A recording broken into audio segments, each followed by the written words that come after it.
Just left the By the Way campsite where I had a posh pod, which was very nice, except for two things. One, you've got to bring your own bedding, and I didn't. So either bring a sleeping bag and pillow, or do like I do, you had to hire one. It cost me £5. You got a sleeping bag liner, a pillow with a pillowcase. Which in the end, I didn't use the sleeping bag because it was too warm. I just used the liner. And it just rumpled up anyway, so it was probably quite useless. But it's another fine morning. I've just left there, 5:40 in the morning, and heading towards Bridge of Orchy. So this wee path goes up, hits Tyndrum, crosses the road, and then goes on from there. I thought heading off this early I'd avoid the heat of the day and the midges. I've got about 6 hours sleep altogether. It looks as if it's going to be a scorcher again. Long way ahead today.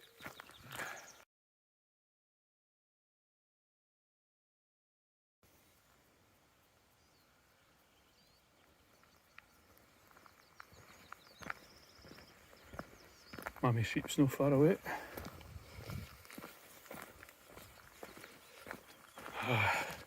It's good to be at Tyndrum, Hodrum. I've got my normal walking socks hanging off the back of my pack, and I hope the sun will dry them.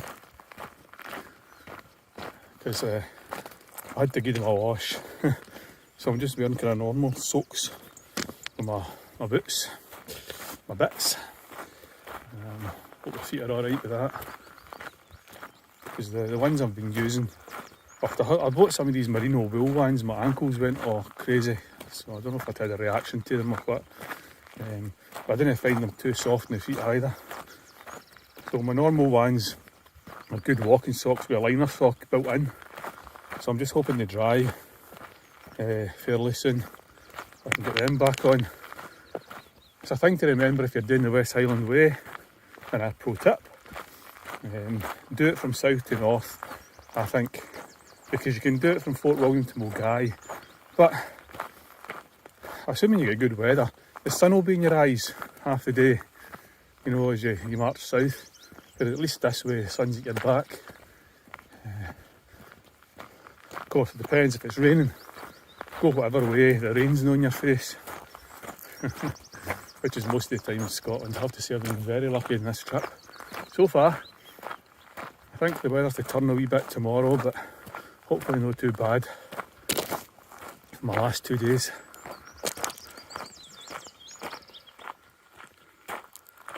Wee bit of mist up there on the top of the hill. Well, nearly a mile out of Tyndrum and my foot's getting sore. Back to the same place it was at the very start. It looks as if the socks have made a bit of a difference, so I'm going to put some of this tape on and some Vaseline, some of the Abbey's tape. I made a nice wee first aid kit for this out of an old specs box. It's quite handy, just shove that in my backpack. I can always cut a bit of tape and folds up neatly. Quite happy with that. Through another wee cattle creep. This one's a bit higher, easy to get through. These old military roads, well, first of all the General Way, I believe, and then some other guy after he was gone and continued it, but they're searing the feet. Some of them are kind of metalled, and probably that's worse than the ones that are just rough off a style.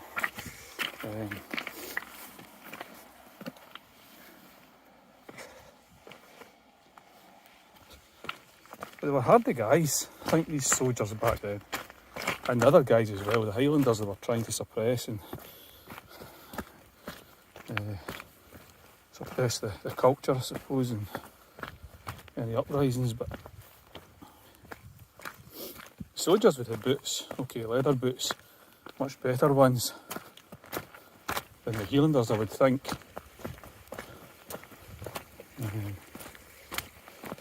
But a lot of folk, apart from even just the soldiers, I mean, nothing was as quality we'd have nowadays in terms of footwear. But they got on with it, and they travelled. They walked 96 miles the West Highland Way. They wouldn't have thought too much about it. They were hardy souls. They must have had hobbit feet as well. And the folk, especially, used to walk without shoes, maybe some rags tied around their feet or something. Because at one time, humans didn't have the ability to make shoes. So what did they do? Well, they just had to go barefoot since they were young and develop just kind of hard hobbit feet. And if you go up verrucas or blisters or whatever, well, you just had to put up with it. So we're mollycoddled and comforted these days compared to the hardy souls of years gone by. I think maybe if we never wore shoes at all since we were young, our feet would be much better though. And then only put them on for formal occasions. The military roads are hard in the feet. I'm going away, going away, going away, going away, going away, going away, going away. It's easy to get lonesome when you're traveling, with no one to tell the things you find. Maybe just how hungover or hungry. Maybe how she's always on your mind. Maybe I should stop sending postcards. I'm not even sure that you're still there, or if you're reading of where I am. Maybe you never really cared. I'm going away, going away, going away, going away, going away, going away, going away.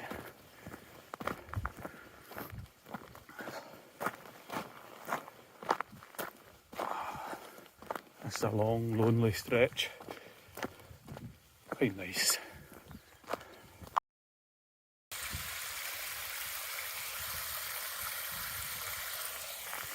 Cracks following the 82 here. That's it over there.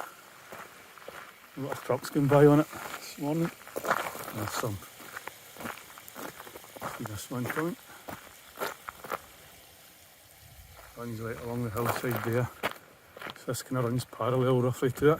The 82 being the main route to Glasgow to Fort William. I know Stirling is the other way to get to the Highlands, I suppose, up that way. It kind of styles itself as the gateway to the Highlands or something, centre of Scotland. But I think for a lot of folk, maybe most people, the A82 is the gateway.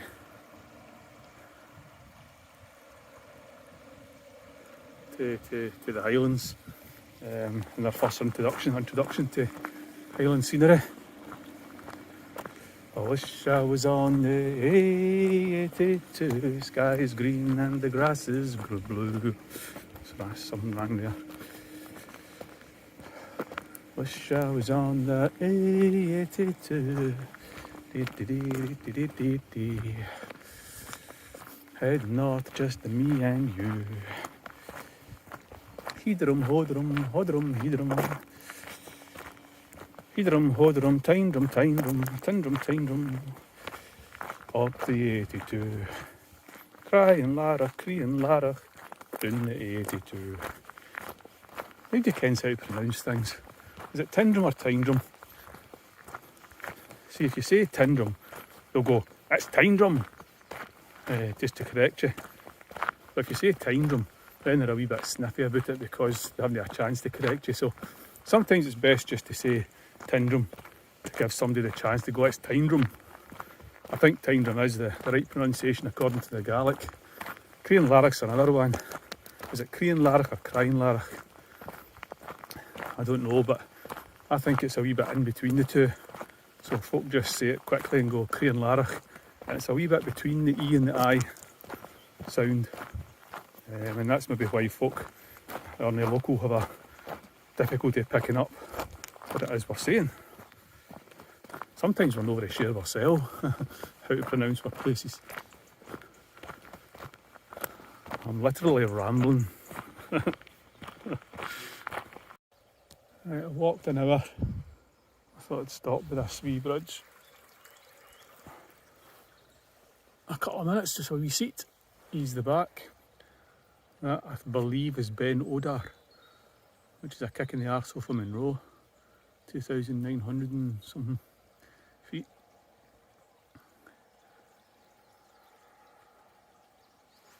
Or is it? Because the road's going the wrong side of it, I think.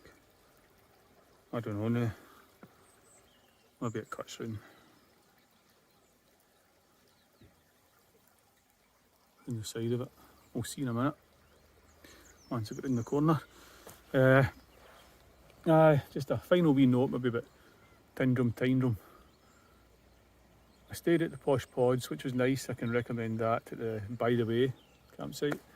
I've also stayed before at the Tyndrum Inn, which is the pub. There's not much in Tyndrum. There's a pub, there's a key store, filling station, which is attached to the Green Welly shop. And then another couple of places. TJ's is a new American diner. I had some to eat in there when I arrived. I had a cheese and onion toastie with chips. No, it was definitely French fries. It was those skinny things, but an enormous portion of them. It was very good. Quite liked the TJ's. Not very busy. It's a shame. Another one was a Real Food Cafe, which was a wee bit uppity for my liking. I think the prices were a wee bit high. And of course you can eat in the Green Welly as well. We've got a cafe there, but I try to avoid it. The Green Welly, I think, I've got a captive audience there with all the coach trips, and it's the only place to go and everybody stops there, and you know, just a fantastic location. I think they milk it a wee bit with the prices though. They really do screw it. A midges in my throat. Maybe I'll move on.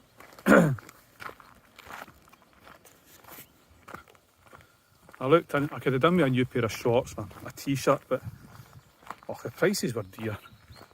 I mean, they're 40 quid for a t-shirt, which I would maybe pay 20 for.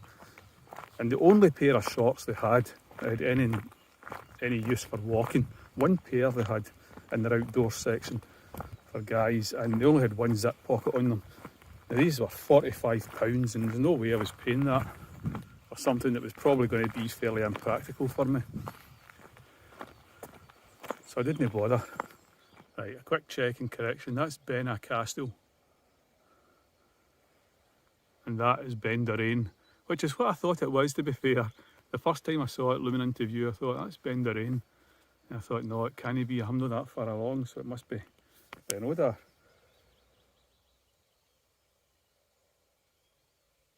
So I'm a bit further on then. Ben Odar, maybe just there.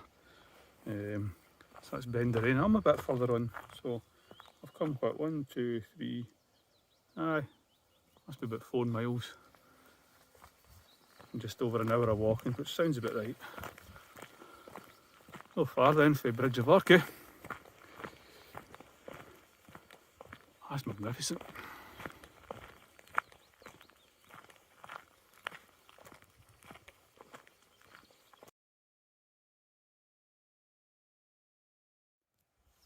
Finally leaving Ben Doraine behind.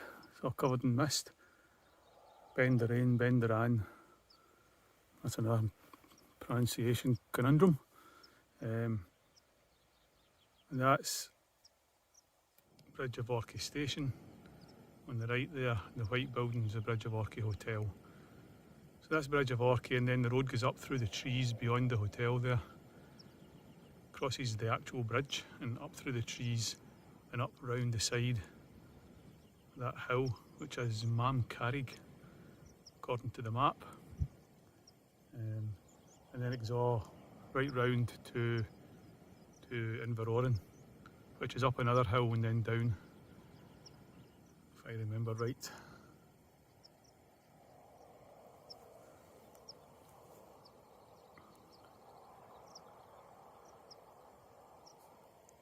So 7:55.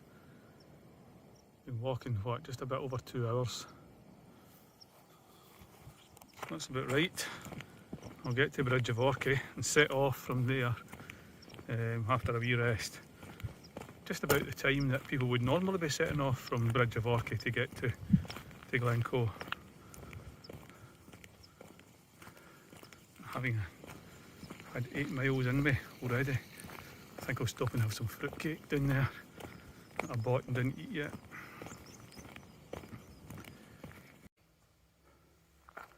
Bridge of Orkney Station.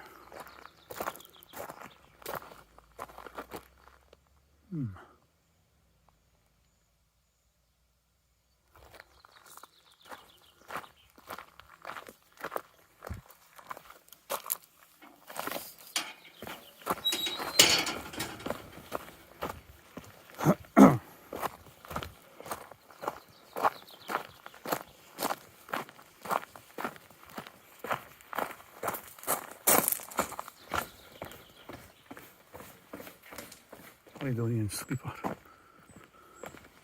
Which I don't think is open anymore. Shame.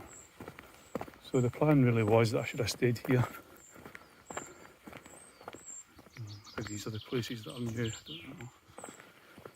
That Carol was talking about. No vacancies. Bridge of Orkney outdoors. Yeah, it might be. If I'd known about that, could have stayed there.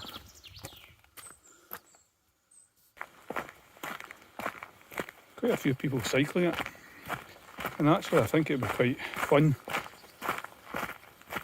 You wouldn't need as long as you do to walk it, obviously. It'll be 3 days, it'll be comfortable. The only section is the Loch Lomond section, but yeah, you could probably miss that out.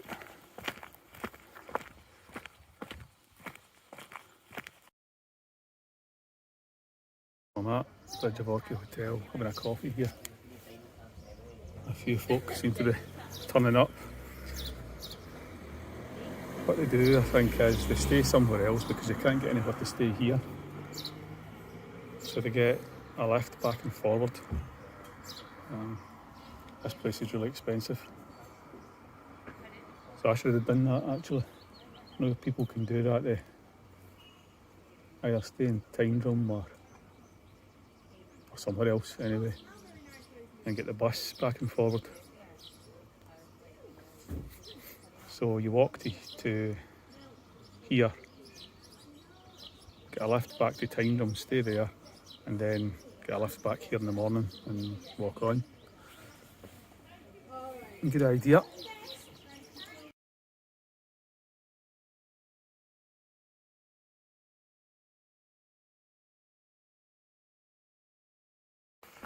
Coming round Man Carrig, some very good views.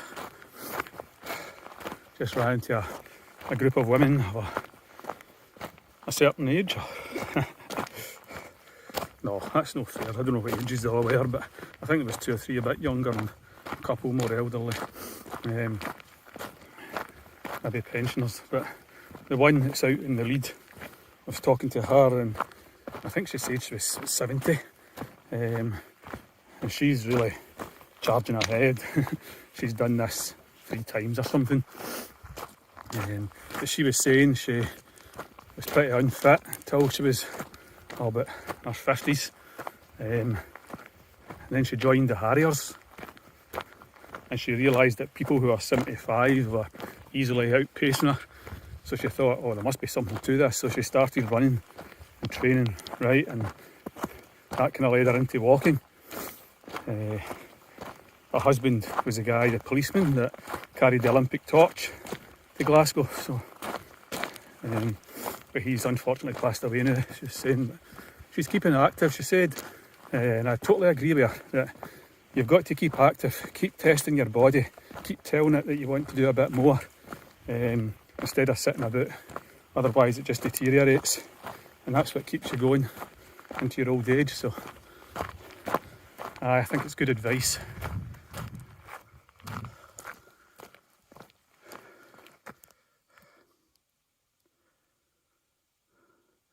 This is the kind of scenery you come for. It maybe doesn't look too good in the camera. I know I've seen videos of people on YouTube doing this, and I don't think what you see does it justice. But it really is just peaceful and grand. Will that do you?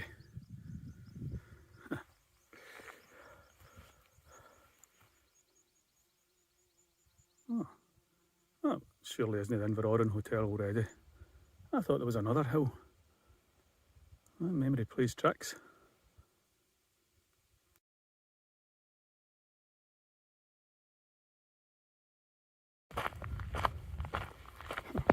In 2018 we did this.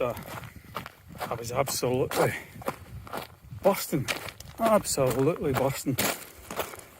And you're in the open hillside here, a big long track down to the Inverrowing Hotel.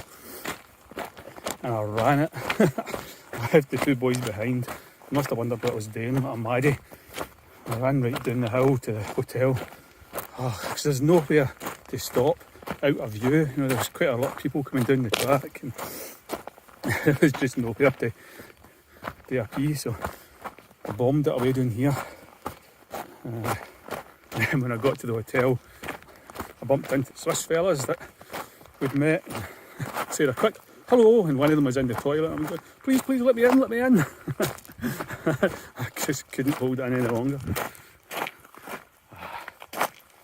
Nice memories.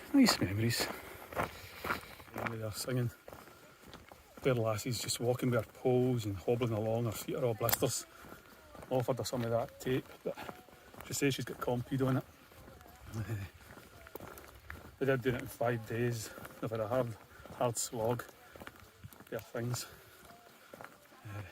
They were singing, I think they were singing The Road to the Isles, and the guys in the field camping were singing with them.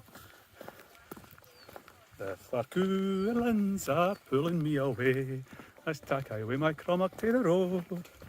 The Farcoolins are fairly something to me.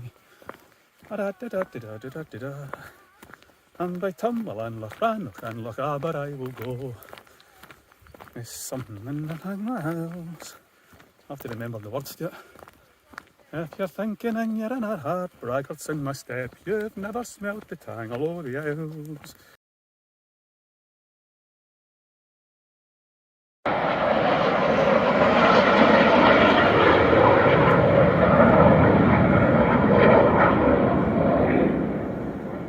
Damp things.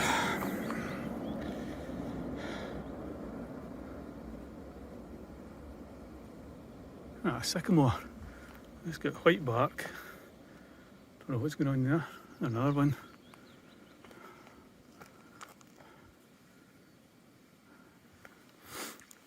Hate those jets.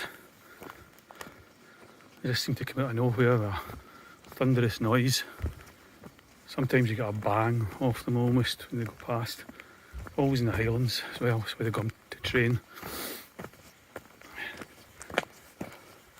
I'm mostly fond of this section. It's a bit kind of featureless and just a stony path.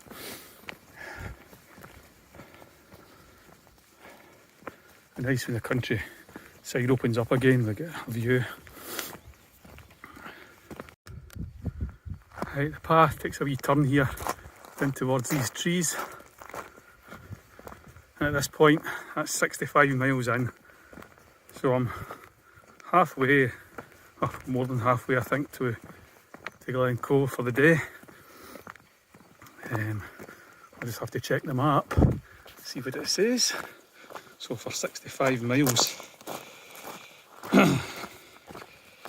Inverrowing, there we go.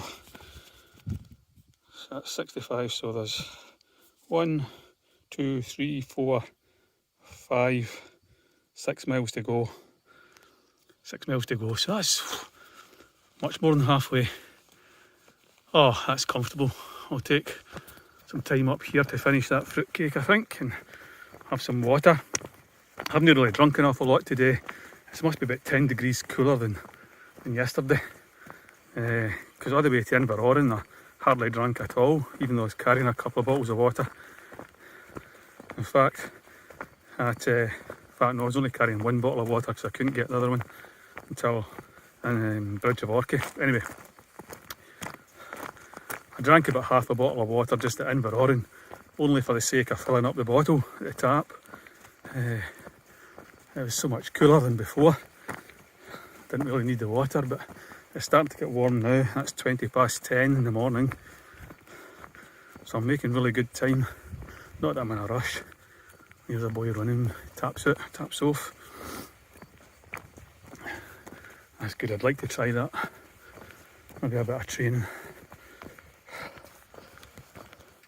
There's a good wee place to stop up here, I think.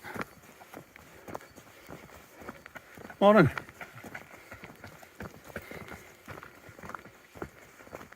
He seems fit and enjoying it.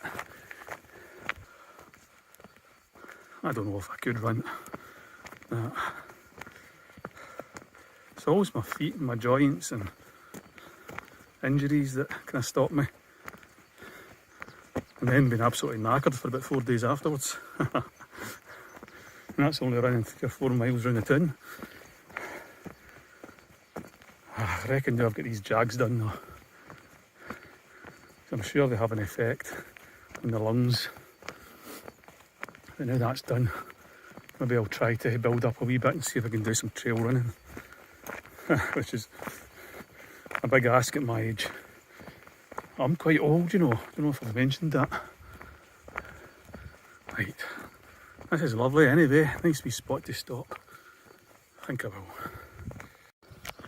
I didn't stop there for several reasons. One, the clegs are swarming something terrible and biting just here. So if I could find somewhere with a wee breeze, might help keep them away, or some shade at least, because it's getting very warm again. And when I got to that wee wall, an old fella sat on it, regaling this couple with some big long story. I didn't want to get involved in that. It was just one of these times when you just say hello and walk on. Oh, antisocial. Anyway, I seem to remember as well, up here, round the corner, there was some rocks where you could sit and look down the glen.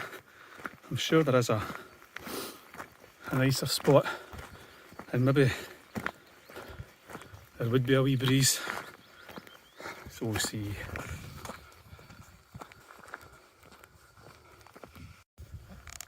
This is the spot in the shade on a wee wall. It's not the one I was thinking of looking down the glen. I think there's a loching down there and you can look down there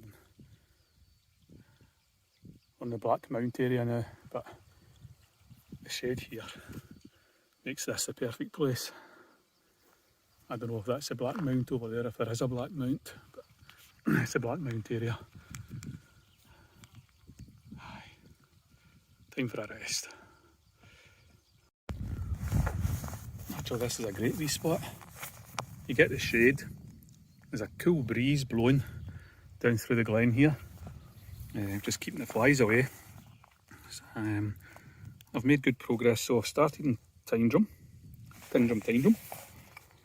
I've done maybe from where I started was there, so call it a mile. 1, 2, 3, 4, 5, 6, 7, 8, and Bridge of Orkey. What did I get to? 60. That's to 69, 10, 11, 12, 13, 14 and a wee bit miles I've done. Just to here to Blackmount, the wee copse here. The wee shaw. Don't know what they are. Alders, pines. So many have I got to go? Call it a half. 1, 2, 3, 4 miles maybe. I can't be right, I haven't come that far. No. Well, that's where I am. So even if it was 1, 2, 3, 4 and a bit to here, which is the White Corrisquito, sort of nothing to do. It's only 10:40. I could be there for lunchtime. Ah well, turned out an easy day after all. And the weather's been kind.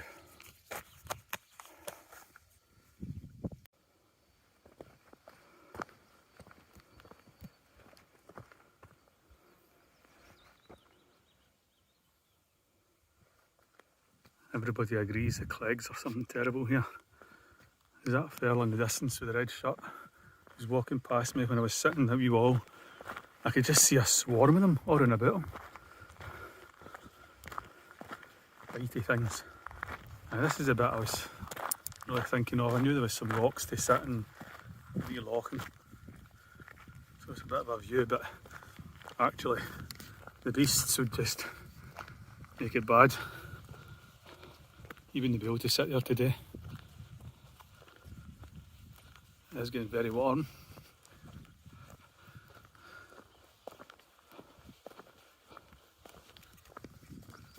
Up here.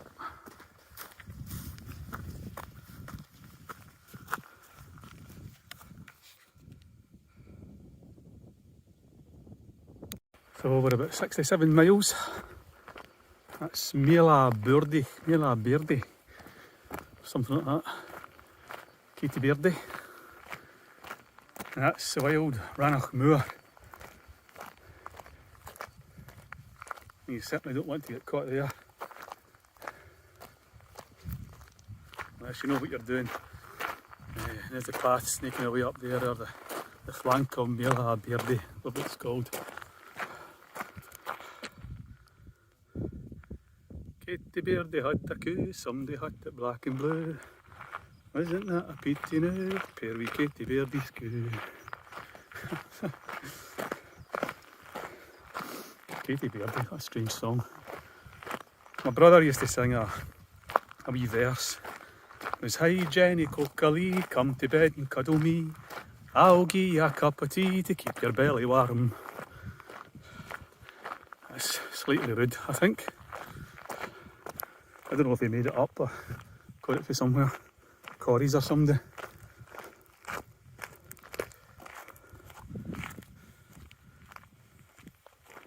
This is the stuff.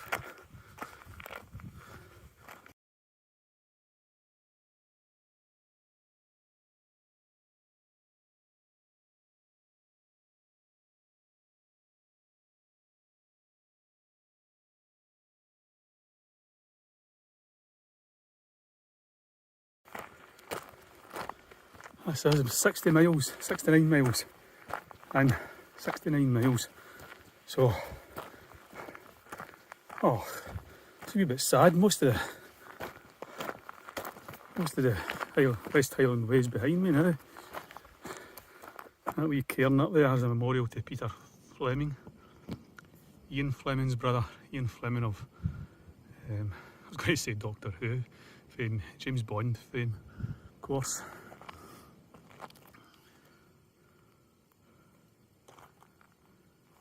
Peter Fleming died while stalking here in Rannoch Moor.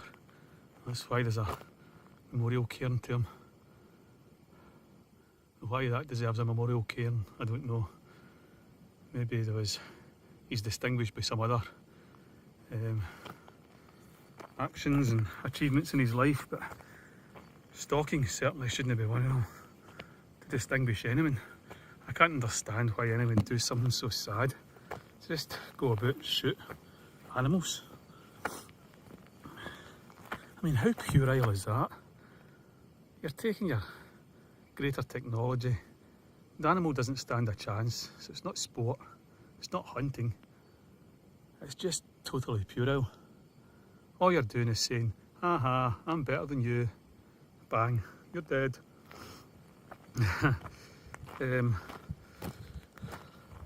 Aye, it's not a sport. There might be some physical effort, there might be some skill involved, still not a sport. We're coming up here, getting the first view of the mountains of Glencoe. Wow, still some snow up there. Don't know how high we are. Hasn't seen that high. Rannoch Moor again. The A82, all the cars heading along it, up this way to Glencoe. When we go round this corner, we should see the Buchel. I keep saying we, it's only me. But whoever's watching this might be with me, in spirit, if anyone's watching it.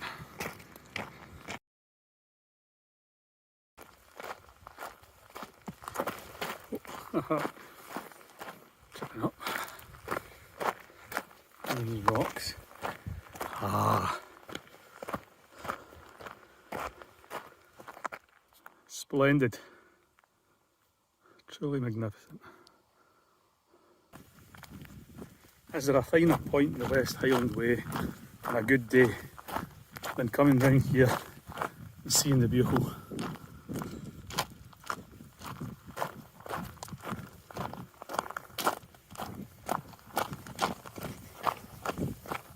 There's lots of bits that are favourites, but in terms of pure scenery and spectacular aspect, then surely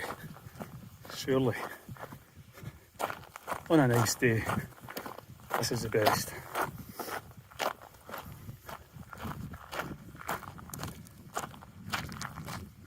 82 heading south down that way and up this way through Glencoe. Oh man.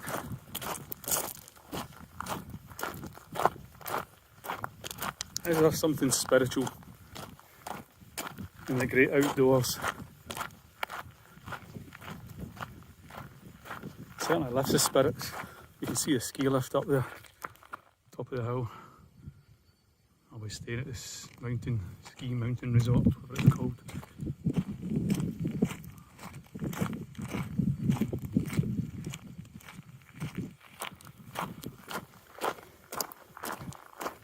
Sadhguru defines spirituality, I think, if I'm getting it right, as the quest for ultimate freedom, which of course is God, if you want to define it that way.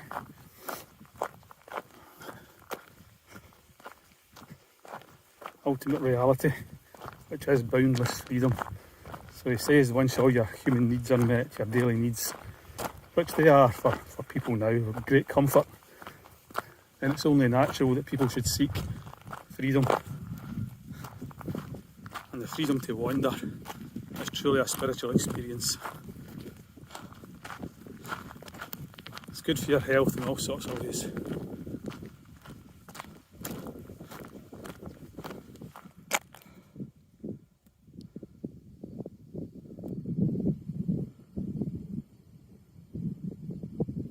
Most photographed mountain in Scotland, probably the UK.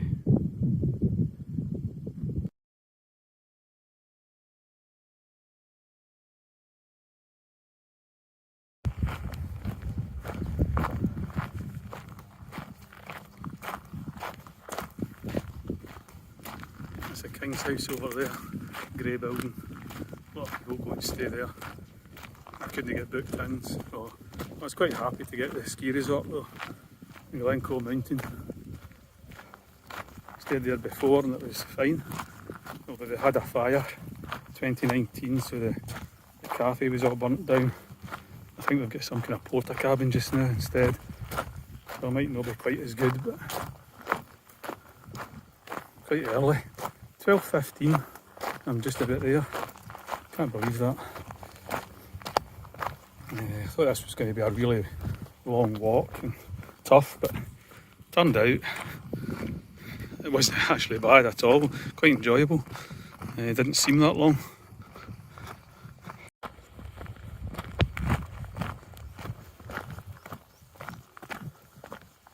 You're going the same way as me.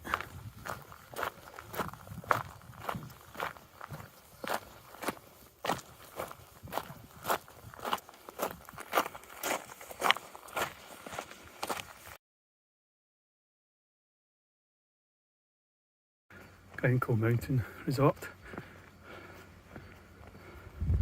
See the cable car going away up the mountain there. They're rebuilding the building that was burnt down. So I'm in Micro Lodge 6, which is a hobbit hut. No gear for sleeping. I don't know if I bother hiring it, I don't know if it did much good, but a view of the Buchel of Moor from it.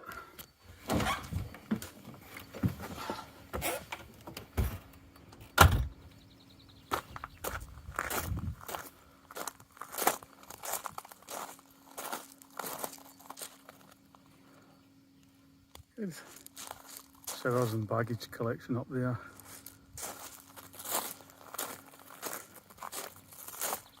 Cafe down there, oh very convenient. Toilets down there. It's the only thing about these toilets. Of course, nobody would ever just run round the back of it in the night and do the toilet up there, would they? Nah, they wouldn't. Great location.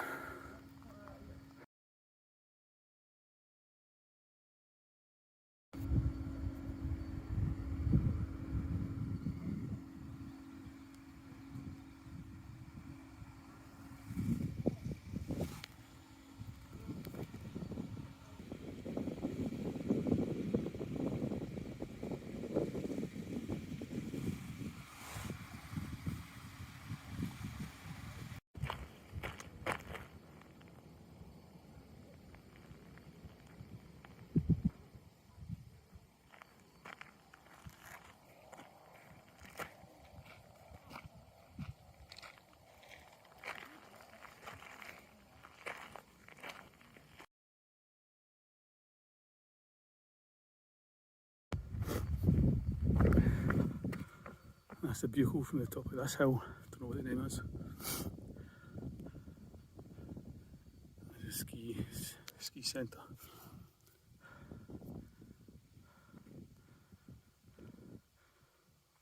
And that big beast over there, big lump will be in Nevis.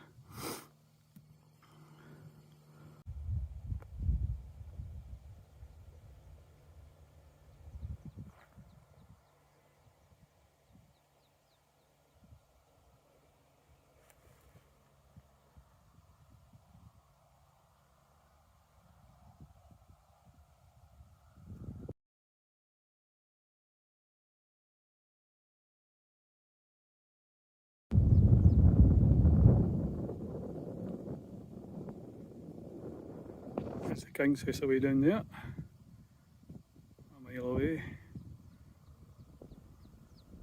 Ben Nevis. The vehicle shrouded in darkness just now. That's maybe lightened up a bit.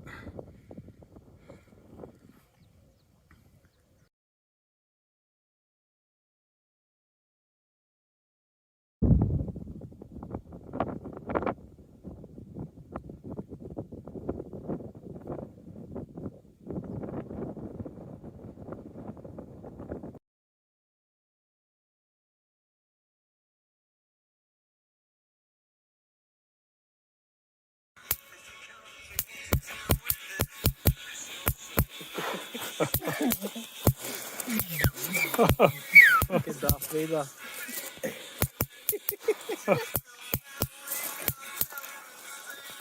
Typical Hearts, that's what it is. Winning. Winning, no winning, pal.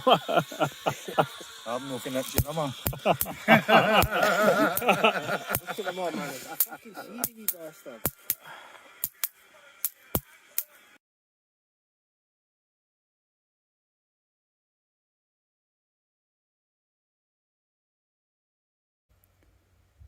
That magic night in old Glencoe. The mystical libations flow, the dreams and legends that we know. The cruel snow, the cruel foe, as we sit on the balcony. The Buchel in his majesty, through peace and joy and memory, and rose-tinged sunset I can see. We should have stayed at Inversnaid.